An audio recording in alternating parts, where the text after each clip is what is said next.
The NFL draft finished up this past weekend, and we're going to be wrapping up our coverage for the 2022 NFL draft before we flip the page to the 2023 class. I'm Joe DeLeone here with Ryan Roberts to discuss what our favorite picks were per each round of the 2022 NFL draft. Ryan, how are we doing today? I'm good, man. I'm good. It's just doing like the last few, reaction stuff, and then we get to go into 2023. I'm already excited for 2023.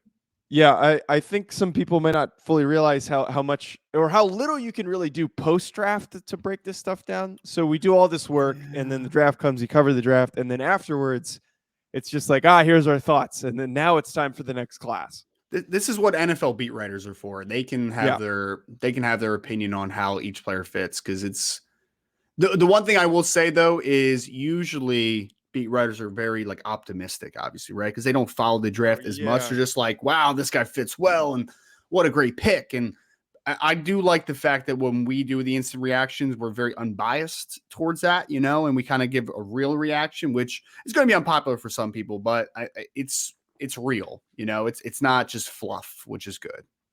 Yeah, we don't want to give you any fluff, and there's always a lot of like, wow, this 6th round pick is going to be a great developmental starter eventually, and then that guy's getting cut in 3 years. So trying to be as realistic. But today the goal that we're going to do to wrap up our coverage on the 2022 class is to discuss the guys that we loved in each in particular round, what our favorite pick was based on value, based on fit, all the factors that make it a really good move in each round. Before we get to that, though, I just want to tell you guys about Bet Online. I know we talked a little betting for the 2022 NFL draft. Ryan, actually, it turns out I broke even. The amount that I made was updated much later than it was supposed to be, so I ended up breaking even. That's not that bad, man. I made like $80, but like not compared to last year, it wasn't very good. But yeah. That tip last year was nice. I should just ran with the Drake London wide receiver 1 bit, and that should have just been my focus this year. Should have. Yeah, you could have made some more money if you put a lot more money on that. But if you want to bet on the NBA playoffs, we also have the NHL playoffs going on, as well as MLB regular season. If you want to go bet on that, head to Bet Online. Bet Online is your continued source for all of your sports wagering needs, including live betting and your favorite Vegas casino and poker games. It's super easy to get started, so head to their website today or use your mobile device to join. Use our promo code BELIEVE, that's BLEAV, to receive your 50% welcome bonus on your first deposit. Bet Online, where the game starts. Ryan, heading to round 1 first to start us off. The pick that I had to go with, I think, is an obvious one. I had another one in there because I thought you were going to go with what I was going to go with, but I changed it up after you selected somebody else. Kyle Hamilton going 14 to the Baltimore Ravens, I think, is a fantastic pick and an unexpected one. I didn't think he was going to make it out of the top 10, let alone fall all the way to 14. He ends up falling to a Baltimore Ravens team that didn't even need to move to go get him. Right. And we spoke about during the draft and after the draft how this team knows how to properly use its defensive talent. And you're getting the most talented player in the class, the most unique player in the class.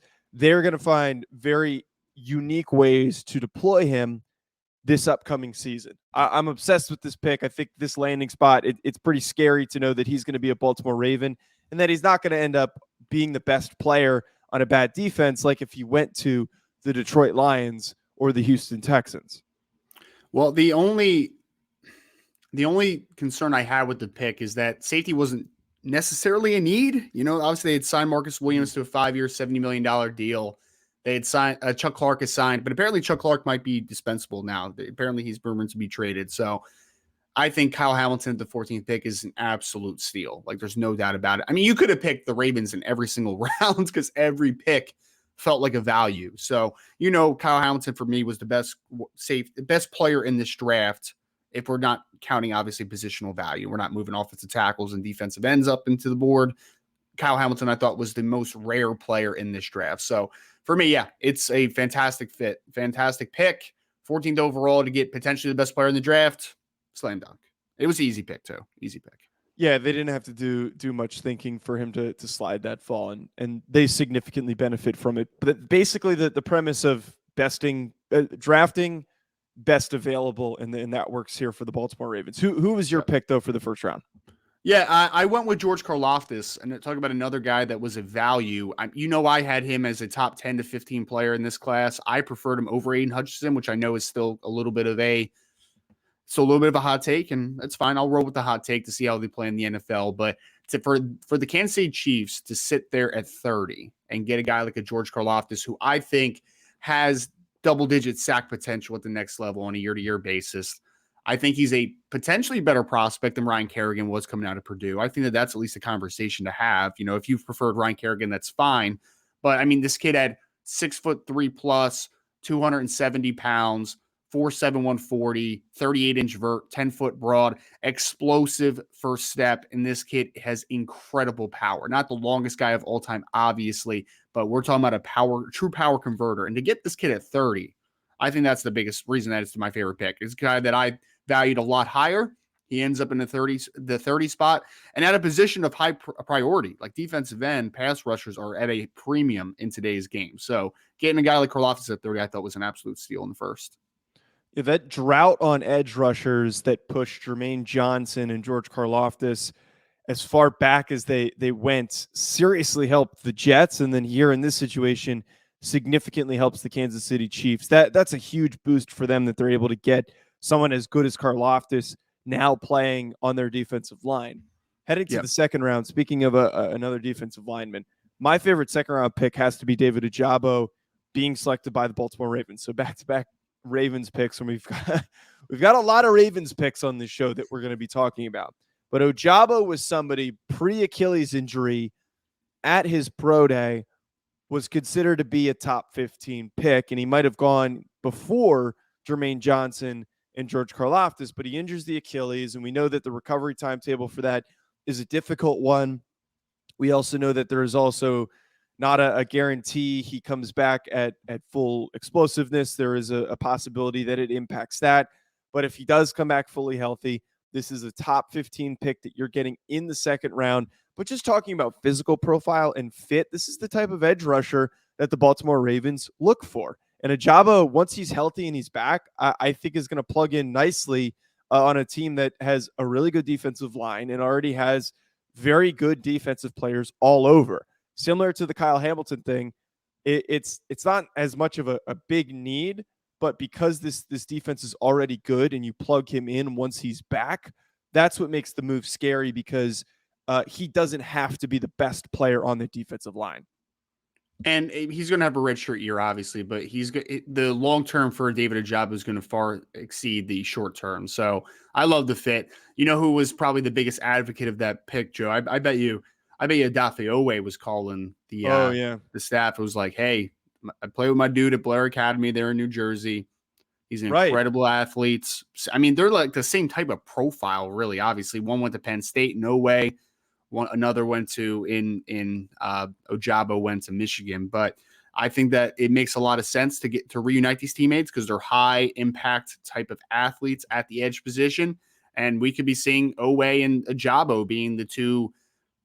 I mean, as far as just pure explosiveness, that's going to be the most explosive pairing, assuming that Ojabo gets back to his previous form. Yeah. So it's worth the wait for the Baltimore Ravens, and I know that he fell because of medicals.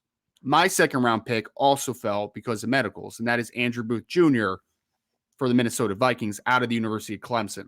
For me, Andrew Booth Jr. was the top cornerback in this class from a talent perspective. I would have drafted him in the top 15 or 20 if the medicals had come back. Obviously, they did not come back well. So you're sitting now with a player that is, again, lower than what his talent would indicate for that position. So the Minnesota Vikings being a team that I think is going to want to play a mixture of man and zone. But, I mean, you're going to throw Andrew Booth Jr., I think, early on as long as he's healthy in at man coverage, and you're just going to eliminate half the field. I think he's that type of athlete. Incredible body control and ability to win through contact. Ball skills are incredible down the football field. So I'm a big fan of Andrew Booth here, especially in the second round, where I think you got a starter and Pro Bowl upside with a guy like an Andrew Booth inside the second round. I think it's fantastic value. Yeah, and I remember during the cycle, we talked a lot about, and just people in general talked a lot about how Andrew Booth was in play for that 12th overall pick. So to then get him in the second round because of some of those medical issues, yeah, it's perfect. This team needed help at corner desperately. They trade back and end up getting Lewis Seen. So you throw in Lewis Seen, Andrew Booth. That secondary that was a huge liability now looks a lot better if both of those players hit. Very athletic, my lord. I mean, because Andrew Booth obviously didn't test with the recovering from, the medicals and stuff. But I mean, that kid I think was going to run high 4.3s, 40 inch vert, like that type of dude. And then Lewis Seen ran 4.3s at the combine and 41 inch vert. So their secondary just got very, very athletic very quickly. My pick for the third round, you took the one that I wanted, and I kind of let you take this one because I knew we were going to talk about him regardless. And I feel like I took a guy that you might have selected here as a second or a third option. But DeMarvin Leal, who was your number one rated edge, if I remember correctly, ends up going in the third round to the Pittsburgh Steelers. And we talked about during the cycle, and you particularly pointed out that he's a bit of a tweener. DeMarvin Leal, we didn't know for sure where he was going to fit, and he might be better off as a 5 technique. And that kind of fits what they like to do in Pittsburgh with those 5 techniques. I'm not saying that he's comparable to Stephon Tuitt, but he could carve out that type of a role because Tuitt is starting to get older and more injured. So that's one where you might have just got yourself a starter in the third round. I love it because I think it forces DeMarvin Leal into the position that's going to be best for him long term.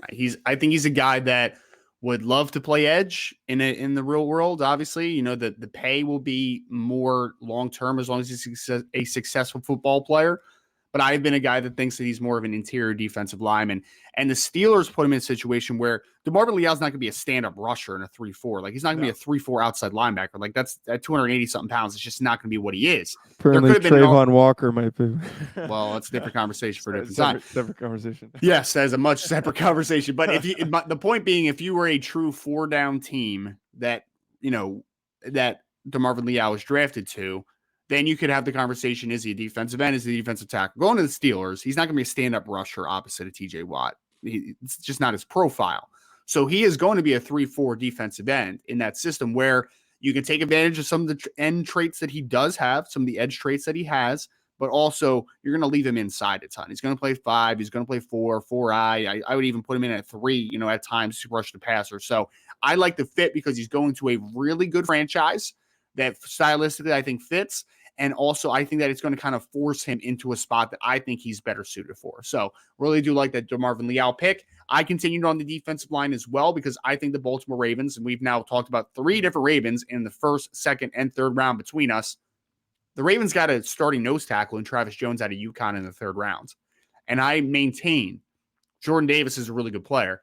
I don't think the drop-off from Travis Jones to Jordan Davis is 2 rounds. Like, I do not think that that's as big a drop-off as we're going to see here. I think that he is a guy that traditionally the Ravens, whether it's Haloti Ngata or it's Brandon Williams, or even back in the day when they were throwing guys out there like Tony Siragusa and Sam Adams, like, this is the type of guy that usually does really well in this system. Has length, is incredibly physical, big guy, massive, does not get moved off the ball much. And I think he's got a little more quickness than you would anticipate for a player his size. So this is a ready-made starting nose tackle going to the Baltimore Ravens in the third round.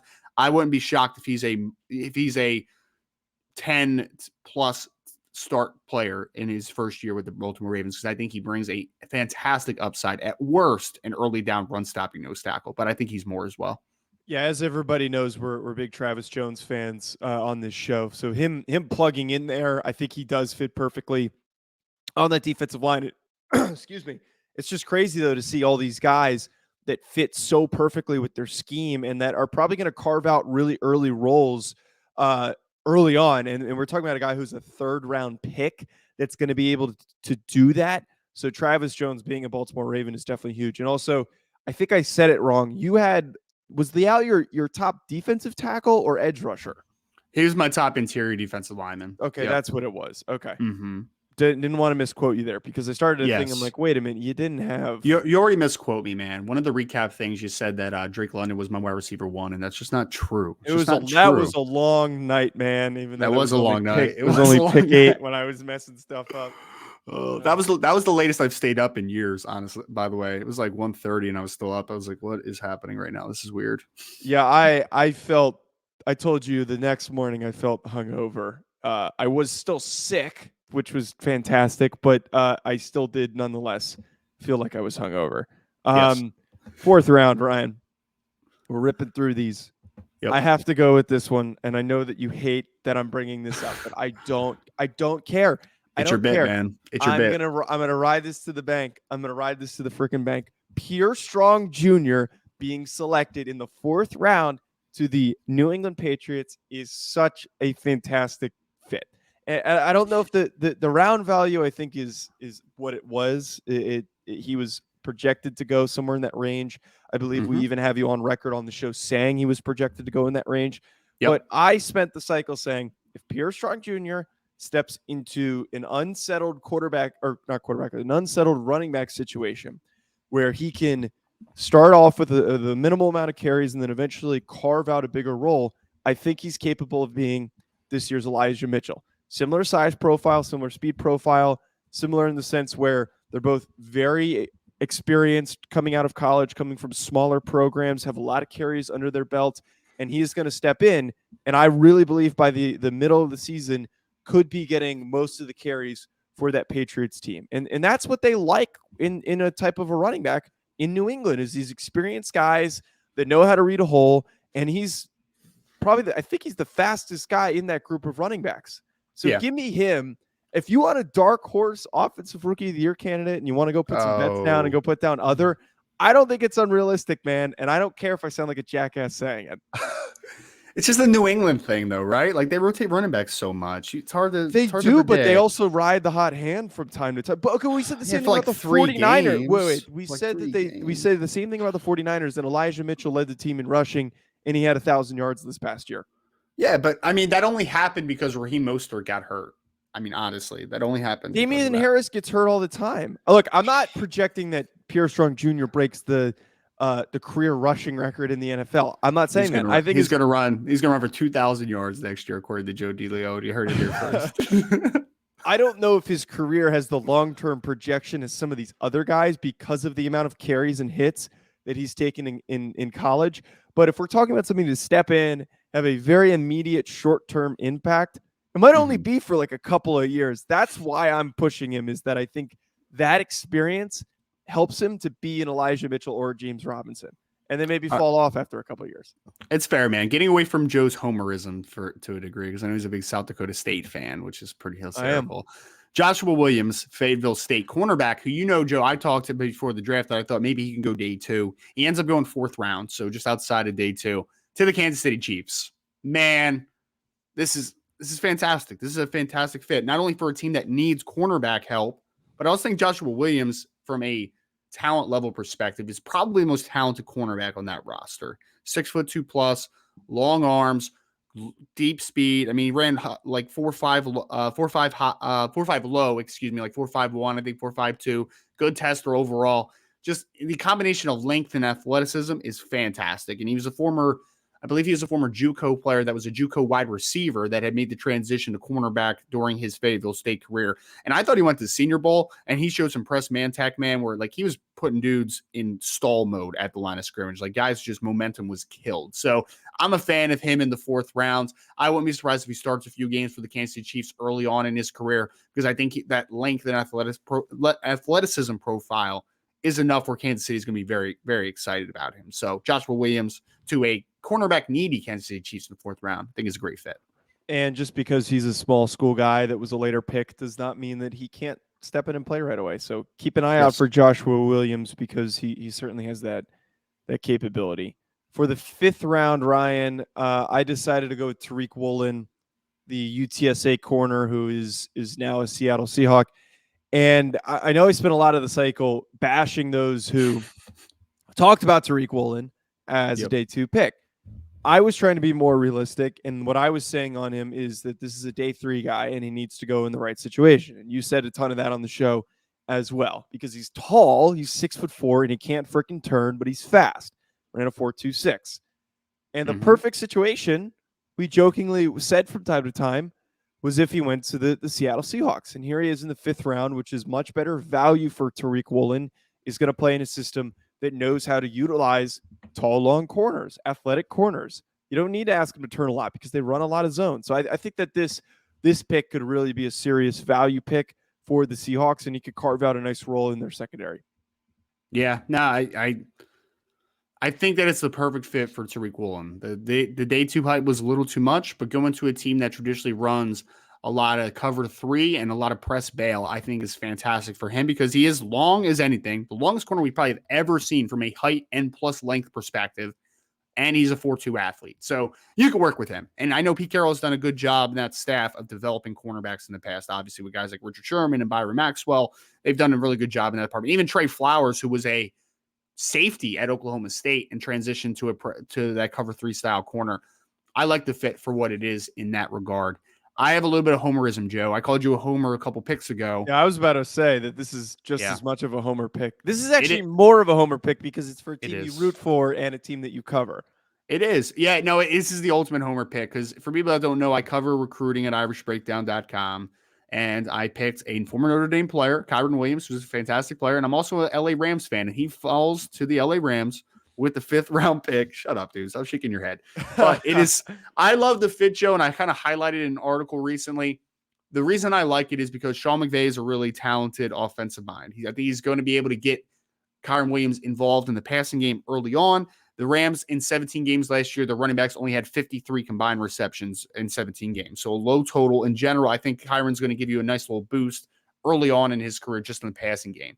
And then the other fact of it is Cam Akers has dealt with injuries in the past, most recently with the Achilles, obviously last year that cost him most of the year into the playoff run. And then Darrell Henderson, the other running back, has had really nice spurts of playing for the Rams, but has just seemed to always have a nagging injury or two, throughout the course of a year. So I think that Kyren Williams is literally one injury away from being a mainstay at running back. And also I think at worst, he gives you a nice baseline as a pass catching running back to go along with the other two. So really like the fit with the LA Rams. I think they're going to use him well, and he goes to a Super Bowl champion. So yeah.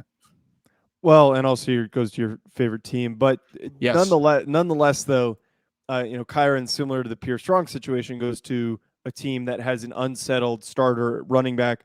We don't know for sure who the main guy is coming into the season because they use a lot of different guys. But more importantly, they're all inconsistently healthy. So you give Kyren like one good game and he starts to get more and more carries each game. And then you're also mentioning he has that ability as a pass catching running back to add that to carve out an additional role. 6th round, Ryan. I decided to go with Mari Barno, the very speedy edge rusher from Virginia Tech, goes to the Panthers. That's who I was going to pick. That was my second option. But yeah. Pick. I was debating who I wanted here, and I went with Mari Barno. And this is just simply because he fell all the way to the 6th round, and that team, very underrated defensive line, and you can work him in as a situational pass rusher. I don't think he's going to be a full-time starter, possibly, but that guy's got speed. He's very explosive. And as we mentioned during this, talking about this class, there are going to be edge rushers that could have gone much sooner that fall because of the depth at the position. It happened on day 1. And then here we are on day 3. It was a domino effect where now Mario Barno is a 6th round pick when he could have gotten drafted a lot higher. So fantastic pick for the Panthers there.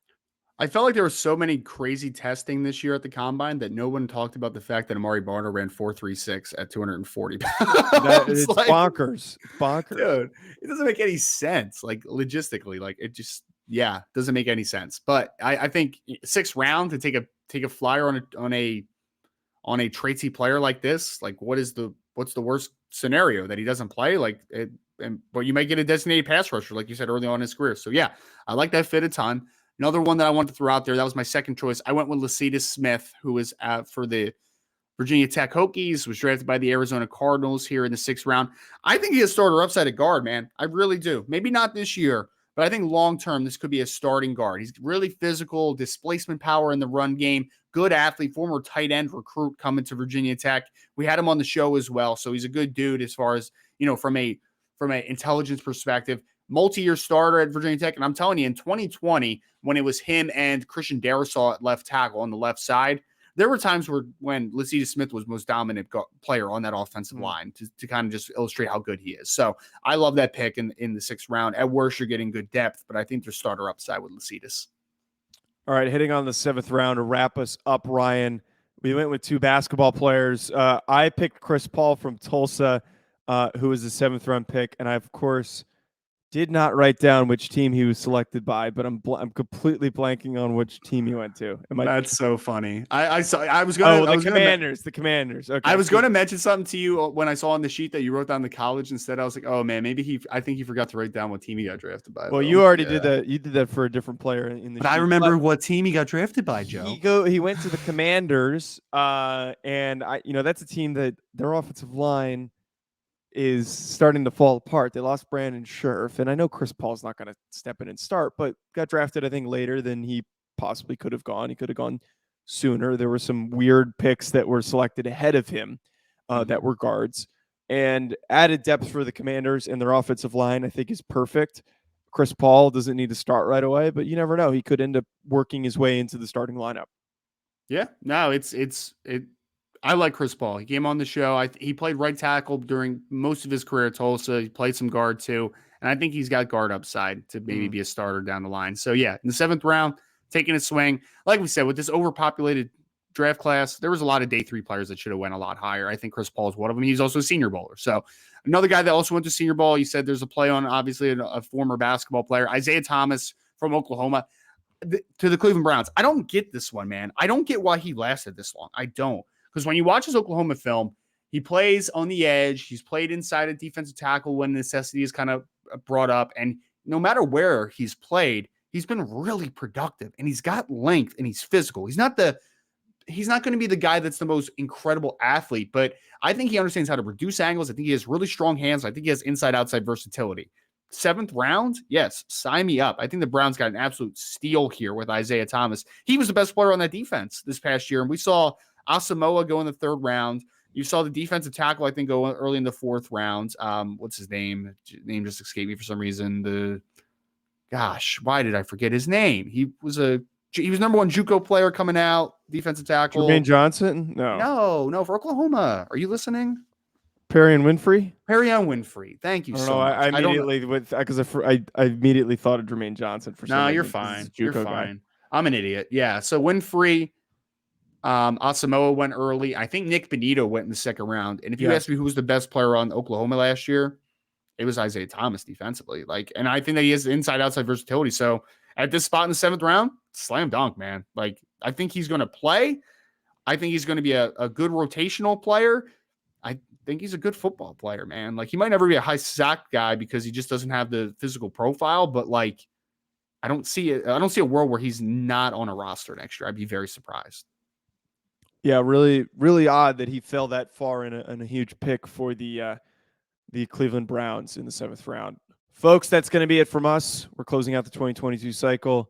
Hit subscribe, and also make sure you come back for anything that we've got coming up for the 2023 cycle. We're going to start doing that very, very soon.